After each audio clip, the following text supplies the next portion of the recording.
A live look at the Scarborough Town Centre this hour, where one person is dead after a shooting this afternoon.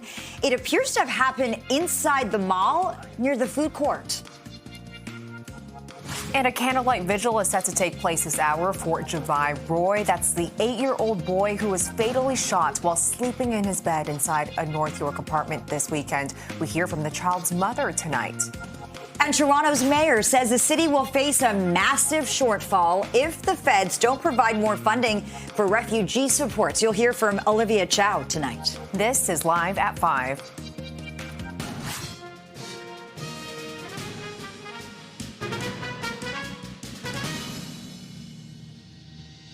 Hello, I'm Vigil. And I'm Lena Latafat. Thanks for joining us and welcome to Live at 5.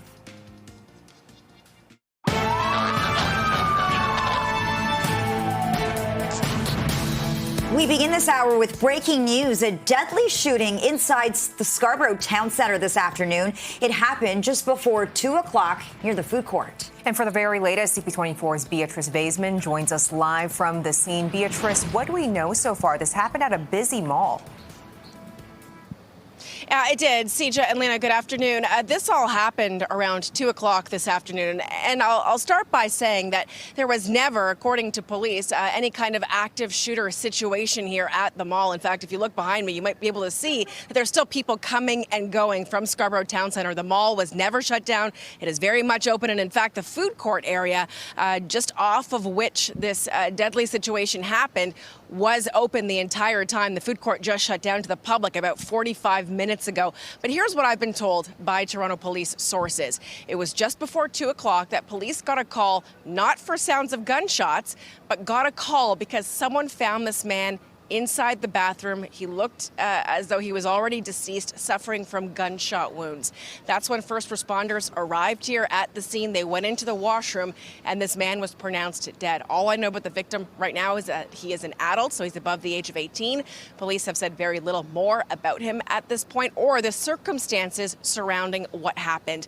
In terms of visually, the area of the crime scene really just concentrated in the washroom.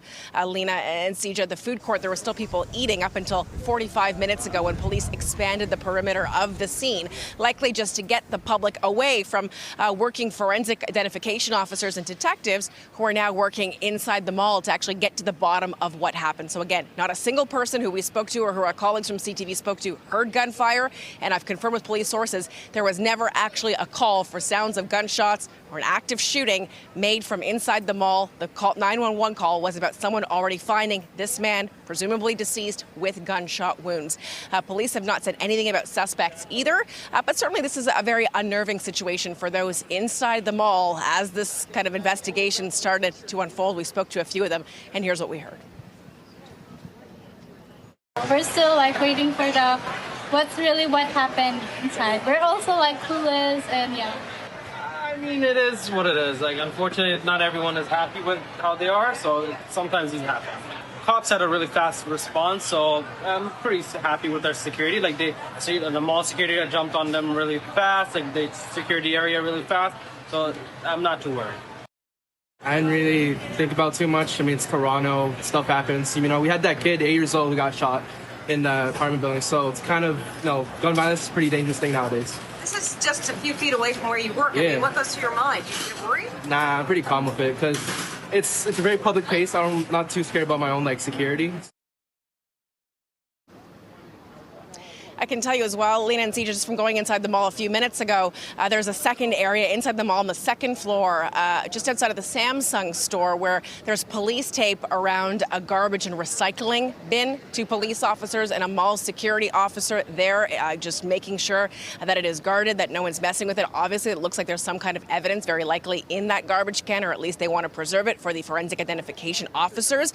The response here, drastically different than other mall shootings I've covered. I was at the Sherway Gardens shooting several years ago, and the response from police was urgent. There was an ETF unit here. They were going stall by stall, change room by change room, clearing the mall out of concern that there was still someone with a gun inside the mall. We didn't see that happen here. The mall was never shut down. And in fact, the food court, again, just adjacent to the washroom where this man's body was found just before 2 o'clock, was only shut down about 45 minutes ago. I can tell you the homicide squad, they've been notified of this situation, Lena and CJ. They have not taken carriage of it at this point. I'm told by police that this is right now being treated as a suspicious death. And we're going to hear from the acting duty inspector, who's going to be talking to us right here outside of the Scarborough Town Centre coming up at 5:30. And of course, we'll carry that live for our viewers in hopes of us getting a little bit more clarity about exactly what transpired here this afternoon. Yeah, so many questions right now. Beatrice Faisman reporting live from outside Scarborough Town Centre tonight. Beatrice, thanks so much. And of course, we'll take you back to that scene as soon as we get an update. In the meantime, police are trying to identify a suspect in what they're describing as an unprovoked assault aboard a TTC bus. Investigators have released these images of the man they are looking for. Police allege the suspect was on a bus in the Weston Road and Church Street area yesterday and repeatedly attacked someone he didn't know. The victim suffered serious injuries. The suspect is described as tall with a lean build and curly black hair. He was wearing a white T-shirt, white sweatpants, and black sandals. Anyone with information is asked to call police or Crime Stoppers. Police are investigating a string of vandalism where parked vehicles were shot with a pellet gun in North York. Police sharing several photos of damaged vehicles. Police say 11 incidents have been reported since February along Yonge Street between Empress Avenue and Shepherd Avenue. The most recent shooting happened on August 11th. No injuries have been reported. Well, a vigil is being held this hour outside the North York apartment building where an 8-year-old boy, Javi Roy, was killed by a stray bullet while he was in bed with his mother last weekend. He was just sleeping. So sad. Well, let's go live to CP24's crime analyst, Steve Ryan, who is on Martha Eaton Way. And Steve, what are we hearing today when it comes to this vigil? Well, the vigil was organized by a 20-year-old activist in this neighborhood. He said that he felt it was important for the community to come together to grieve collectively. So he organized this. Mom just arrived just a few minutes ago. She's just being seated behind me here. There are several MPPs, several MPs, local politicians as well. I am told the mayor is on her way. She's not here as of yet. And the minister of Community Safety is also in attendance. So this is a 3-hour vigil where they're going to pay homage, pay respects to this little boy, the 8-year-old. Let me get out of the way and see what's going on here behind me. The 8-year-old boy who lost his life, sadly, just a few days ago as a result of a stray bullet. Now, I just see the chief of police just arrived as well. So there are several VIPs and dignitaries in attendance here, and there's going to be a list of speakers as the night goes on. Now, earlier on, we did speak with Mom when she first arrived here at this location, and here's some of the conversation. Let's listen. I'm still very in disbelief. It doesn't feel real. I know it's real, but I'm still trying to wrap my mind around what the rest of my life is gonna look like. But I have so much gratitude for all the support from the city, from my community, my family, and my friends. I'm very surrounded by love right now, so it's which is keeping me present. I'm here, and I need to be the voice for my little guy. So the vigil that was supposed to start at 5 has been delayed by about 15 minutes, and there are people still making their way onto the property here. And I am told that they're expecting 200 to 300 people to attend here tonight. Just a devastating story. And Steve, tomorrow we know that there's going to be an anti-gun violence rally as well. Can you give us a sense of what's happening this week, later this week? Yes, that anti-gun violence rally is one that happens on an annual basis. It's one of many that happen on an annual basis. And just a very quick story, Lena. Yesterday, I spoke with a family friend who stopped by this location. We were covering the story, and she showed me a picture of a Javi who was with his mom and a group of others who were downtown last year for this anti-gun violence rally. They were standing outside of Queen's Park, and they were making their way to City Hall. And this family friend said that the Javi was so proud of his mom, that she was an activist, and he himself wanted to be an activist as well when it came to making his community safe. And ironically, I mean, if that's even a word to use, he lost his life in his mom's arms to the gun violence that they're working hard to eradicate. Steve Ryan reporting live from the scene. Just so tragic, unthinkable. Yeah, there are really no words to describe what's happened here. Steve, thanks for your reporting. Well, turning to some other news we are following this evening, police are investigating after a truck crashed into a downtown building. Emergency crews responded to the Bathurst and Bloor area just after 2:30 a.m. The vehicle drove into a magic mushroom dispensary, but no injuries have been reported. Police say the driver took off. Toronto Fire tells us a gas line was damaged and crews remain on scene making repairs. The vehicle was towed away from the scene just after 5:30 this morning. Witnesses or anyone with information is asked to call police. 5:10, 22 degrees. Let's get a check on the drive home tonight. For that, we turn to our traffic specialist, Adjua and Siayabwa. Yeah, Lena and Sija, it has been quite the slow go and still watching problems through Midtown on the 401 westbound. This is the westbound 401 in the collectors, just as you make your way through Dufferin. Still this collision, it's been there for some time in the two right lanes. It's really impacting the on-ramps from the Allen and Dufferin. So a slow go, very slow as well. If you're in those collector lanes traveling westbound, really backed up from before Kennedy. Then eastbound on the 401, pretty busy from Dixie out to McCowan. We're in the Express. We have this collision that is blocking the left lane as well as the left shoulder. And checking out that drive on the Don Valley Parkway, north and southbound delays extend between Bayview Bloor all the way up to the 401. On city streets, a collision blocking lanes on Pharmacy and Ellesmere. Also ongoing collision on Kingston Road just east of McCowan. This CP24 traffic report is brought to you by 407 ETR. Enjoy the journey with a stress-free commute. It's 5:11, 22 degrees. This is Live at 5. Toronto Mayor Olivia Chow says the city is facing a more than $1 million shortfall when it comes to housing refugees. We're going to break down the numbers and hear from Chow next.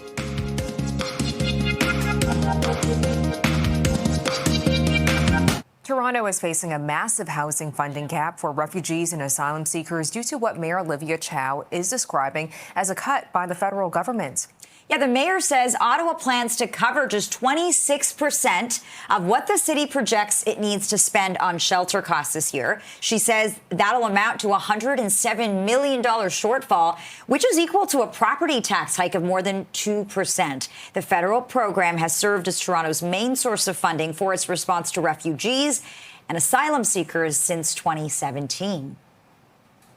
I have spoken to the Minister of Immigration. I gave a heads up to the chair of the 416 Liberal Caucus. I explained the situation to Minister of Finance staff. So this Monday is the deadline that the Ministry of the Immigration federal team said that we need to sign. And we're going to have difficulty because we already spent the money. Now, the City of Toronto historically has been happy to help out, but 40% of the beds within our shelters right now go to refugees and asylum seekers. And obviously that has knock-on impacts, creating capacity challenges across the shelter system. So most Torontonians understand that refugees and asylum seekers are squarely in the jurisdiction of the federal government. We don't control the borders at the city government. We don't have any influence over that. We're happy to help out, but Torontonians cannot afford to pick up the bill for the federal government. 2 years ago, when the city was out of money and out of beds, we said we cannot take any more refugee claimants, and so there were people on the streets in front of central intake. We certainly don't want to go there again, but the city cannot keep picking up the bill for the federal government's problems. Federal officials say demand for the grant program has exceeded the funding that was allocated to it. Immigration, Refugees and Citizenship Canada says it remains committed to working with provinces, municipalities and stakeholders to support asylum claimants. Housing for refugees reached crisis levels in 2023 when hundreds of asylum seekers arrived in the GTA and dozens wound up sleeping on the pavement outside Toronto's central intake site. Well, a park and arena honoring the lives of Barry and Honey Sherman have opened in Vaughan. Members of the Sherman family were on hand for the unveiling of the Honey and Berry Memorial Park near Dufferin and Rutherford. The city of Vaughan says the tribute is to recognize the Shermans' generosity and commitment to Vaughan's growth. I want to thank the city of Vaughan on behalf of my family. Thanks for renaming the park in honor of my parents. I know they'd be thrilled by the honor. And also thank you so much for working with our community and reconfiguring the park to accommodate the parking needed to make a bigger, better community center work. Families and individuals now and for years to come will greatly benefit from this gift. The cameras can't see your face. So thanks. The Honey and Berry Memorial Arena is a state-of-the-art facility with 2 rinks and a massive gym space for young players and NHLers. It's also been chosen by Edmonton Oilers forward and former Maple Leaf Zach Hyman for the home of his summer hockey camp.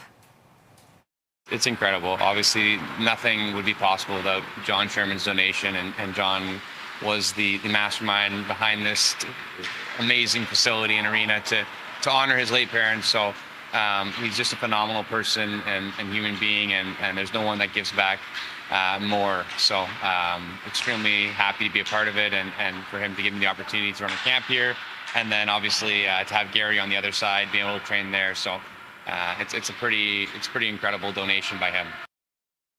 The Honey and Berry Memorial Arena will also offer recreational programs, including house league hockey and free skates. It's 5:17, 22 degrees. This is Live at 5. Coming up, CP24 spoke to Air Canada VP Tom Stevens today to get an update on the return to operations. We're going to hear from him next.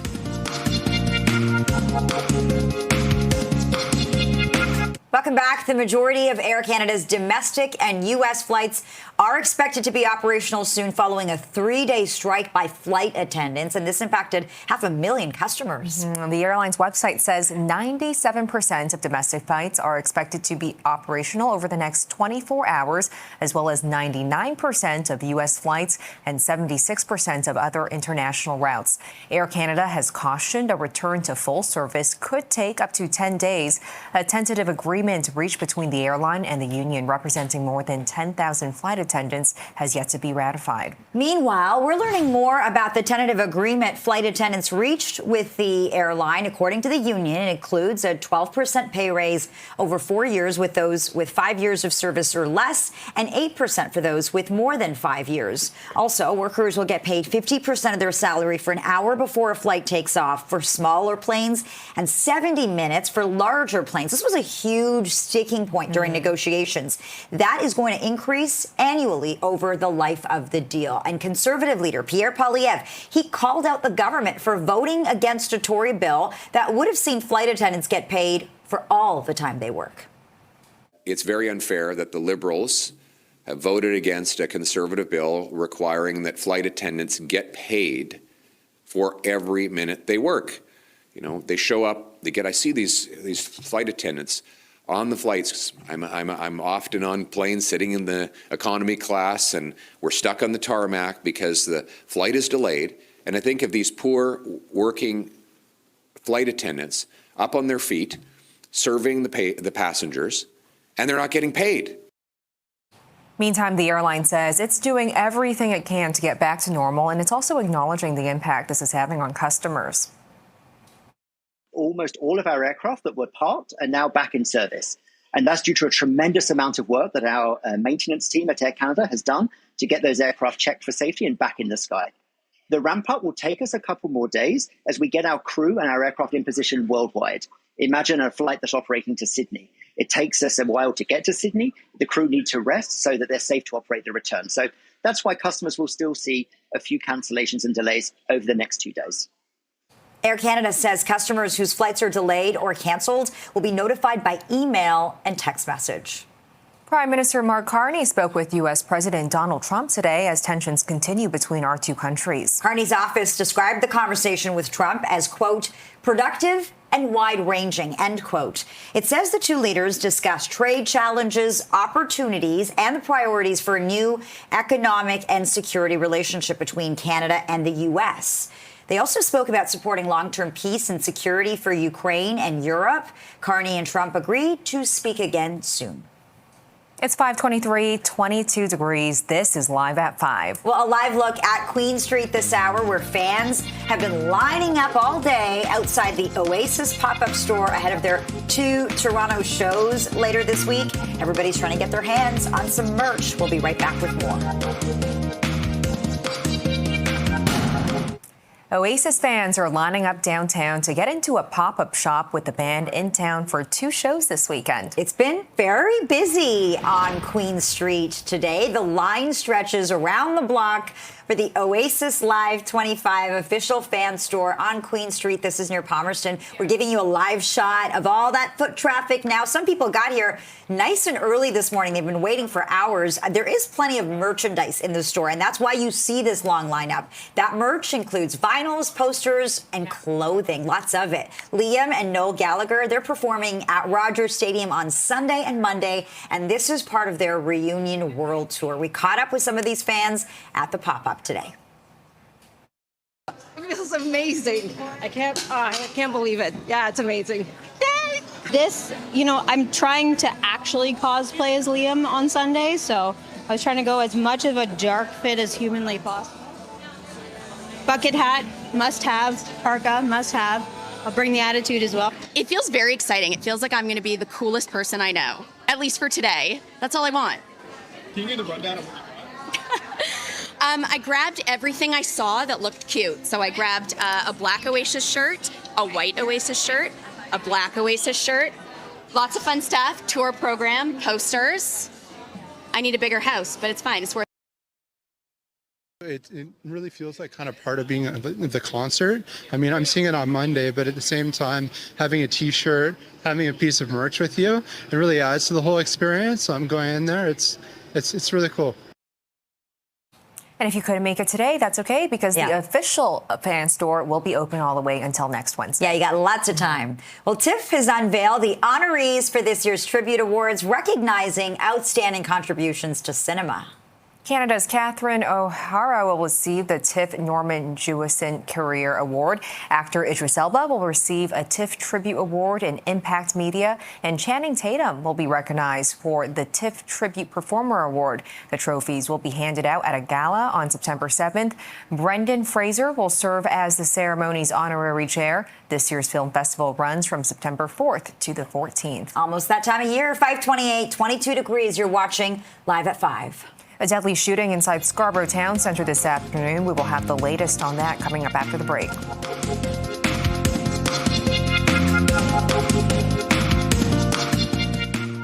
A live look at Scarborough Town Centre this hour, where one person is dead after a shooting this afternoon. It appears to have happened inside the mall near the food court. And a candlelight vigil is taking place this hour for Javi Roy, the 8-year-old boy fatally shot while sleeping in his bed inside his North York apartment. We're now hearing from the child's mother. This is a live look. And Toronto's mayor says the city will face a massive shortfall if the feds don't provide funding for refugee supports. You will hear from Mayor Olivia Chow. You're watching Live at 5.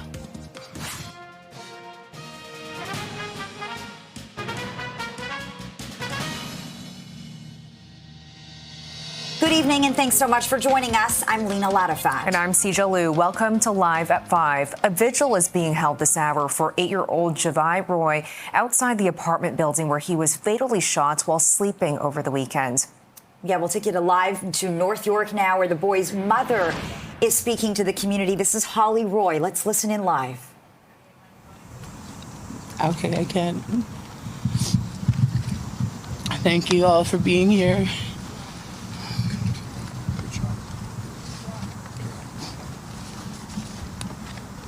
Thank you, Holly.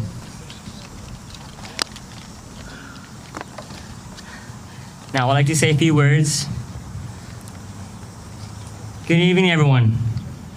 My name is Tenzin, and thank you for being here today. We are gathered here to honor the life of Javi Roy. I come before you not just as a community member, but as someone who is grieving and heartbroken and angry. and overwhelmed with sorrow.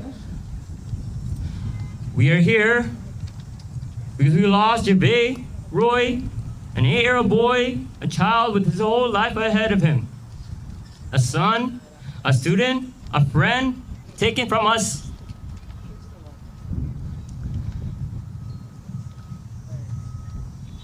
Far too soon, an act of senseless violence. Javi should be outside playing here today and getting ready for a new school year, dreaming about what he wants to be when he grows up. Instead, we're here standing here mourning a life that ended before it even had a chance to truly begin. There are no words that can ease the pain of his family right now. There's no speech that can bring him back. But what we can do is to remember and honor him by making sure that his name does not fade into the silence of tragedy. We must speak his name, Javi Roy. Say it with me, Javi Roy. Say it with love, say it with peace. Say his name one more time, Javi Roy. This is not just as one family loss, this is a loss of all. When one child in our community is taken in this way, something in us and all breaks. We should not accept this as normal. We must not grow numb to the sound of sirens and headlines that is announced, another young life gone. This has to stop. Children should never be afraid to play outside. Parents should never have to bury their babies, and communities should never have to gather like this over and over again. In the morning, we owe it to Javi to demand better. We owe it to him to fight for peace, for safety, for justice, not in our community, but in our actions.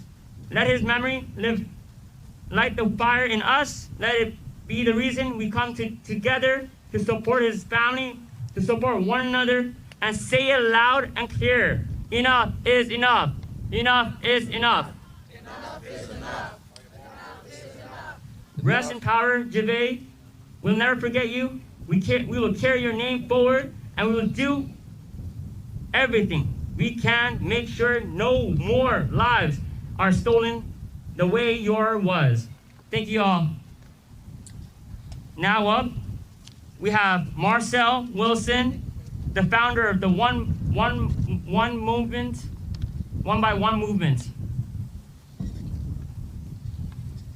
Thank you, everyone. My words will echo young Tenzin's. My friends, my neighbors, my city, my country, we are gathered under the weight none of us should ever have to carry. The weight of a child's casket. The weight of a life stolen before it could fully flourish. All right, an emotional vigil tonight for Javi Roy, an 8-year-old boy shot and killed in his North York apartment over the weekend. We are going to have much more on this coming up throughout the evening.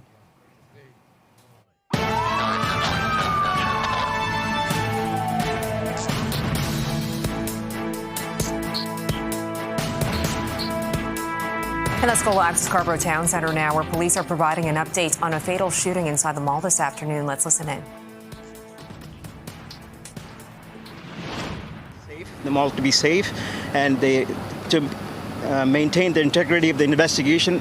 The area that crime happened was cordoned off, and we have our forensic officers and divisional investigators and uniform officers continuing their thorough investigation. At this time, it's early in the investigation for me to give further information. Do you have any questions? Is this a suspicious death, a homicide? Something that can tell us what At this point in time, we have our forensic experts on scene examining the immediate area and the surrounding area as well. So based on that, we'll find out what really transpired. Do we know at this point, though, you're considering it suspicious? What are you deeming this as? At this point, it's suspicious death. You talked about, there's no sounds of gunshots is what I'm hearing. There's no sounds of gunshots, no witnesses reported actually hearing gunfire. What is this person doing shot in that family washroom? That's correct. There's no sounds of gunshot or active shooting. This happened in a very confined space that no one knew other than locating a deceased person in the family washroom. Based on... There's a shell casing there that indicates that person was actually shot there. There was a firearm located. I don't know other minor details, but it'll be thoroughly investigated, and then we'll inform you, the media, accordingly. I'd say an adult male, because we have to deliver the compassionate next of kin notification. I don't want to give a lot of information. Sorry? The male in his 20s. Yeah. That, again, like I said, it's got to be investigated. They have to do all the forensic stuff to figure out what happened. At this point in time, we don't have any definite information to suggest that. But once we find more information, as you see, the large mall this size, we have many cameras. We have dozens of officers reviewing cameras at this time. We deemed to be safe, and we don't have that specific information about suspects or witnesses. So just to clarify, is a homicide unit investigating this? They've been notified. They're monitoring the investigation as we speak. Can you talk about, Inspector, how unusual it is that there was no gunshots heard, no gunfire heard? Was there a silencer used? Like, what are the circumstances? So you can imagine it's a food court, school, very busy mall, and it's sometimes, that type of environment is hard to hear, and it doesn't appear to be multiple shots, potentially a single shot. So that's one of the reasons that no one may have not heard it. My understanding is that targeted. No idea this time. There's a section of the family restroom. Do you mean sort of the single one with the baby, that one family? That's correct. That's correct. So there's a section of on the second floor that's taped off. Is that connected? I'm not sure about that. Maybe we have some linkage to our deceased person, so that's the reason that cordoned off. My understanding, Inspector, is that this person was not initially alone. There's video surveillance that shows this person with at least 2 other people potentially involved prior to. I'm not sure because, like I said, it's a busy mall. There's multiple people. We can't definitely say that this person was with how many people. It could be a witness. It could be an accomplice. We don't know that. You're saying that it was deemed safe. Inside the washroom, unconscious, and it's actual people that in the mall. They alerted the security, and then they called police. Can you talk about, Inspector, why the mall wasn't locked down? I mean, I've been to. Yes, I can tell you that for sure. That we take these things very seriously, and we know the difference between active shooter to things that are danger to the public. As soon as officers arrive, they find the confined area, and the firearm was located, and based on the preliminary investigation, we deemed to be safe. So without less interruption to the community and the businesses, we secured the area that we need to investigate, and rest of the mall is open. Okay, but what changed? Why did you clear it out afterwards? This weapon. It wasn't like he had a gun, somebody else came in with another gun and shot him. How do you know that this was the actual? That's something, like I said, we have to find that from forensics. But if you don't know that for sure, then why wasn't the mall locked down again? Yes, we have some information, but I'm not going to share that with you.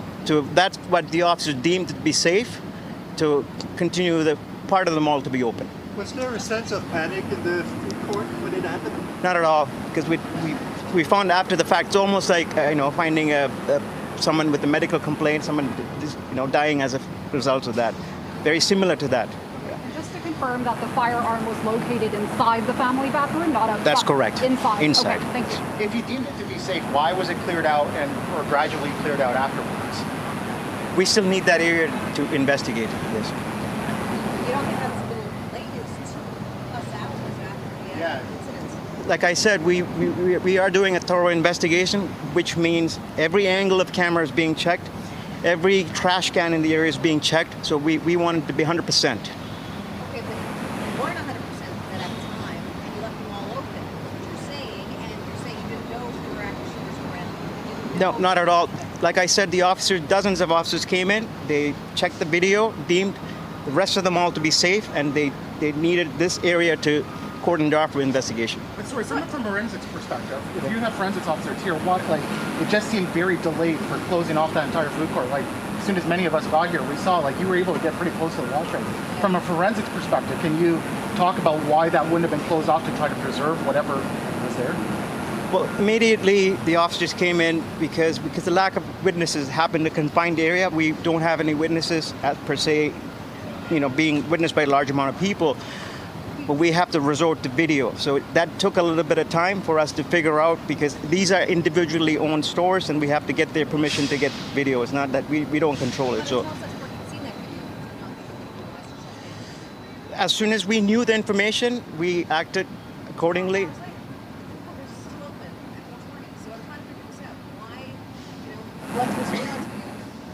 Like I wasn't there personally investigating, and I can tell you based on what I was given, the information, and that's where we're at. So, Inspector, at this point, are you looking for suspects? You will find more information with further media release. So that's not a yes at this point. It's not a yes or no, but I can't tell you what we know. There's some information that I can't share. It's being monitored by homicide and other investigators. There's no public appeal right now for any witnesses. At this time, of course, I'm going to say that. Please, if there's any witnesses, anyone with cell phone, or even any suspicious activity outside of the mall, please contact 43 Division or Crime Stoppers to share that information. But are you saying this is possibly self-inflicted? All right, hearing from Toronto police after a shooting inside a busy mall this afternoon inside Scarborough Town Centre. A man in his 20s is dead. He was found inside the bathroom near the food court a couple of hours ago. We're now learning a firearm was located there as well. Police, as you just heard in that press conference, really trying to figure out what happened, trying to connect the dots. They say there was no sound of gunshots, and police now saying a single shot was fired. This was not an active shooter situation. At this point, investigators say they're treating this as a suspicious death. They're not calling this a homicide, though they will say homicide investigators have been notified, but they're not taking carriage of this investigation. Investigators won't say if they're looking for suspects, remaining rather tight-lipped about that, though they will say that the mall is deemed to be safe. The area has been secured, but the mall remains open. Keep it right here on CP24 for the very latest on this breaking news out of Scarborough tonight. Well, turning more now to a case out of Lindsay, Ontario, where a man has been charged after an altercation with an intruder inside his apartment. Something is broken. I know if someone breaks into my house or someone else's, you're going to fight for your life. This guy has a weapon. You're going to use any force you possibly can to protect your family. Court documents identify the resident as 44-year-old Jeremy McDonald. Police say he was awoken by an intruder in his Lindsay apartment early Monday. There was an altercation, and the intruder was rushed to hospital with life-threatening injuries. McDonald is charged with aggravated assault and assault with a weapon, a knife. Lawyers say this case boils down to whether the homeowner used reasonable force under the circumstances. Here's more on that. You are entitled under our law to defend yourself, another person, or your property, but it's got to be measured. And here, I think, there are cases in Canada where intruders have been killed by the homeowner, and those are justified. So it's very specific and circumstance-driven, and I'm sure the Kawartha police that investigated looked at those circumstances and deemed it necessary to lay the charge. Now, some have criticized police for charging the resident, but they say investigators examined all the information and evidence available before laying charges. It's 5:45, 22 degrees. This is Live at 5. Toronto Mayor Olivia Chow says the city is facing a more than $1 million shortfall when it comes to supporting refugees. We're going to break down the numbers next.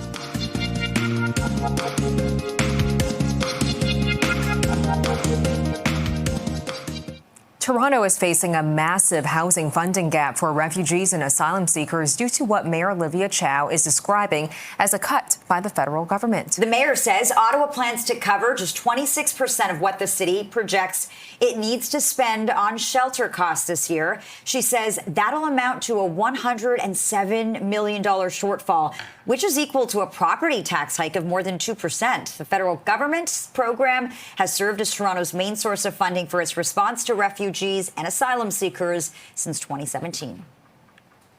The question is the funding mechanism. There's nothing in term about the funding mechanism. So I think The political arm, I don't know. I don't want to speculate as to why it's a problem again. They know full well how much we spent every year on housing refugees. It hasn't gone up. It's the same amount. And they had in the past promised 90+% of funding. We can put in some of our money, but we certainly cannot add another $100 million into property tax. Federal officials say demand for the grant program has exceeded the funding that was allocated to it. Immigration, Refugees, and Citizenship Canada says it remains committed to working with provinces, municipalities, and stakeholders to support asylum claimants. Housing for refugees reached crisis levels in 2023 when hundreds of asylum seekers arrived in the GTA and dozens wound up sleeping on the pavement outside Toronto's central intake site. It's now 5:50, 22 degrees. You're watching Live at 5. Coming up, we spoke to Air Canada VP Tom Stevens today to get an update on return to operations. We'll hear from him next.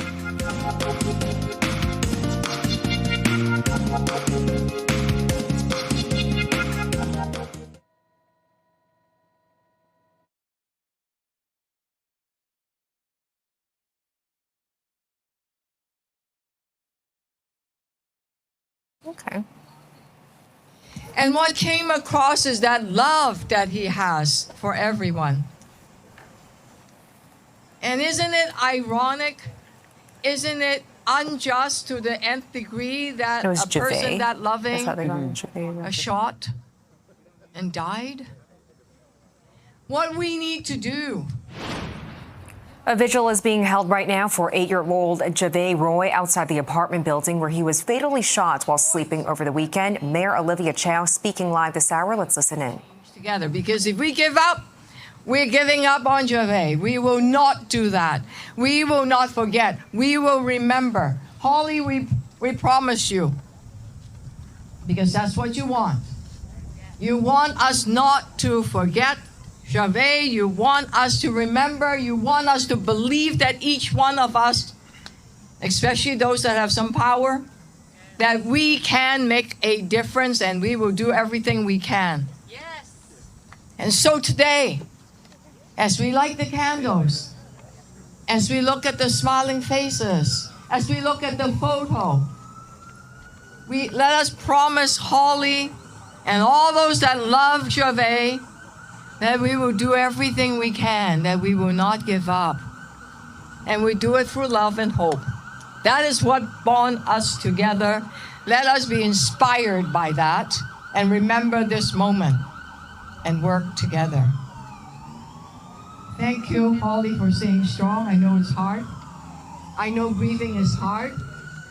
I know holding a loved one as they died is hard. I've experienced it. But you know what? They give us the spirit and the energy to motivate us to keep going. Let's do it. Tomorrow is the anniversary of the 14th year of my late husband who had passed away. Grief, yes, especially in the beginning. But you know what? That spirit will live on. Javi's spirit will live on. Count on us to believe that and remember that. Because you know, the spirit is in us. And we will take that and continue. Thank you for staying strong. Thank you, Holly.